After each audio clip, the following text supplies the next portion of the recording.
Welcome back to BWO Daily, your source for news in sports entertainment and the world of professional wrestling from you boys at Busted Wide Open. My name is Nick Howell. And I am Sir Ian Dangerous. And today, Nick, we've got to talk about Carl Anderson and Luke Gallows, the OC, the Bullet Club boys. They were released recently by WWE in the Great Purge of the spring of 2020. Okay. But they're out on their own now, and apparently feeling a bit bitter about the whole thing.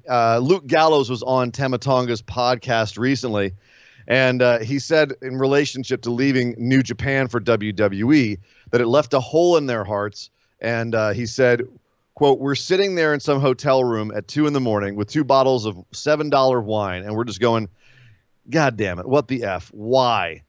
It was for the money. I know, but F." There were lots of nights like that, and you know what? You got to eat that. You got to live that because you made the decision. You made the effing decision, but we had so many of those nights, and who it's publicly noted, I've made a lot of bad decisions, and I washed a lot of it down with bad shit and bad women, and I didn't do good for a couple of years with all of that, and it is what it is, man. It sucked. I hated it, and I thought I can't say the word I want to say. I thought we were sellouts. I'll say that. So Luke Gallows openly saying the S word, the sellout word in relationship to their time in WWE. Again, Nick, this is early days of them being released. They haven't even gotten past their 90-day no-compete clause yet. Yeah. I'm curious what they're going to say after that, if they're already saying this. And Anderson is on Instagram. He's got an Instagram video up there of him playing at the beach with I assume his kids. And his son's getting buried in the sand. He goes, no, don't bury the boy. We're not in New York anymore. Don't bury the boy. So here's what I want to say about that, though, is that I feel like we all kind of knew this and that it's only a revelation because we're actually hearing it from the horse's mouth. Like, we all knew that there was a lot of, we didn't know, but I mean, we assumed that the paycheck was really nice. They liked, Carl Anderson liked bringing hot Asian wife to America and all of the comforts that the big WWE paycheck afforded. And like, hearing it is what, from them directly, is what is kind of revolutionary about this. Well, it's because the line from them up until now has been, it's like Jason Newsted in the Metallica documentary. Yes, we sold out every single night.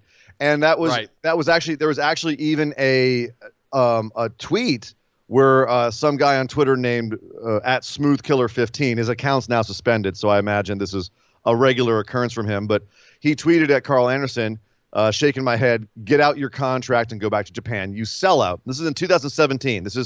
This is right after the Halloween themed match that they had with Heath Slater and Rhino, where they were hitting each other with pumpkins and everything, and it was just typical WWE buffoonery. And Anderson responded to that. Define, quote, sellout. Just entertained thousands of fans all over Europe, and Tuesday get to go home to my family. I win. #nerd. So they were defending it at the time. And Nick, you and I on this podcast even said, they did their time in Japan. They wanted to catch the paycheck and pay for their pay for their life here in America and have a schedule where they could see their family over here and not be in Japan and not see their family. So we were on board with it. We were like, if that's what they want, then they're getting it. Yeah. But apparently now, obviously Anderson is a happy family man and Gallows is Gallows, but I haven't heard Anderson come out with this kind of vitriol about it yet. But, again, like I said, seeing the video of him joking about his son, it makes you wonder how much regret there is there. Yeah. Or will be soon, depending on what happens in their 90 days that let's see what happens beyond the 90 days. Yeah, they're I believe funny is dudes. through the end of July, if I'm not mistaken. They're funny dudes, and midway through July, I believe. But they're funny guys. I have no doubt we'll be seeing lots of ribs based on this over the next few years. Yeah. Something that was definitely not a rib, CM Punk. Never one to mince words on Twitter, discussing the current situation in the world, and in particular, Black Lives Matter. He said, a lot of people snitching on themselves When people tell you who they are, believe it. Might be unfortunate and disappointing if you're a fan of that person, or if it's your grandmother, but F them. Goodbye. He was asked on Twitter about AJ Styles in relationship to what he had said. And Punk said, well, come on.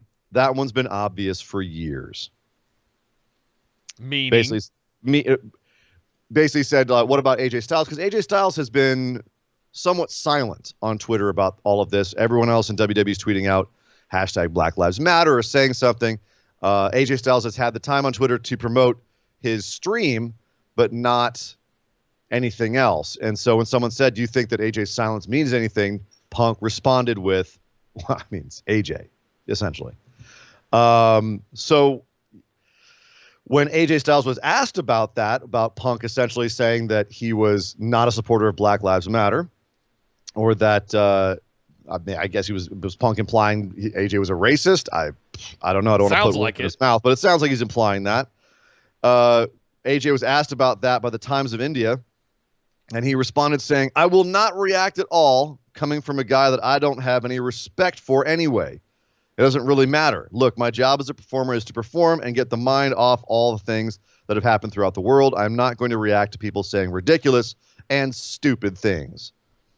So, heating up a little bit there. AJ Styles not liking being called out by CM Punk. I thought it was more interesting that he had, the little jab that he doesn't respect Punk anyway.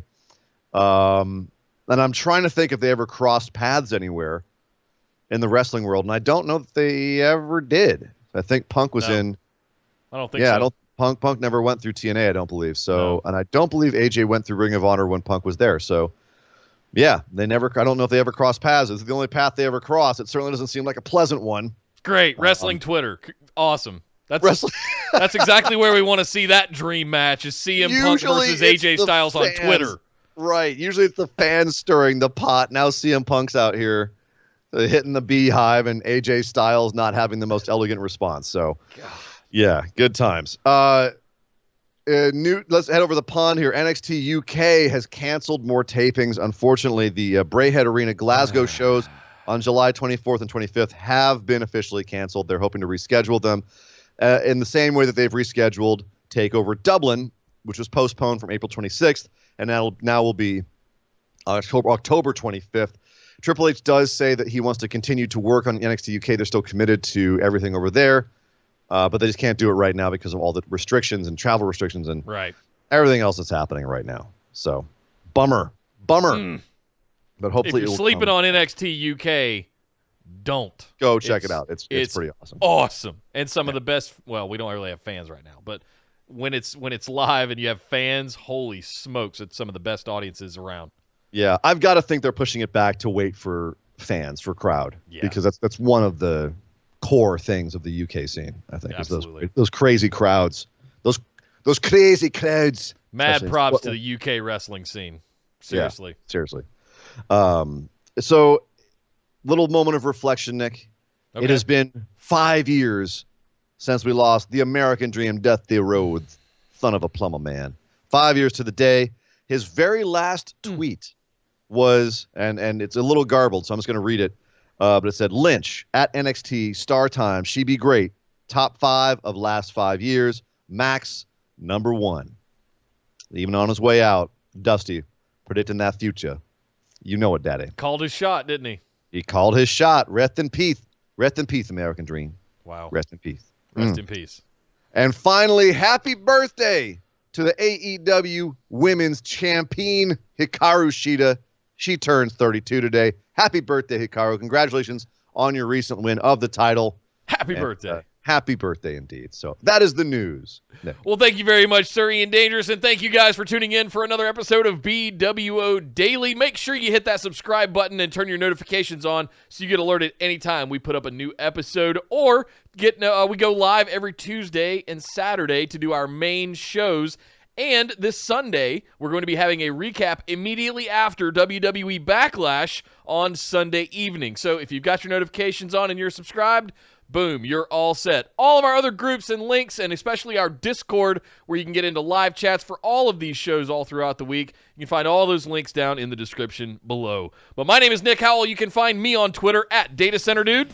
And I am Sir Ian Dangerous. You can find me on Twitter at Sir Ian Dangerous. And we will see you guys next time.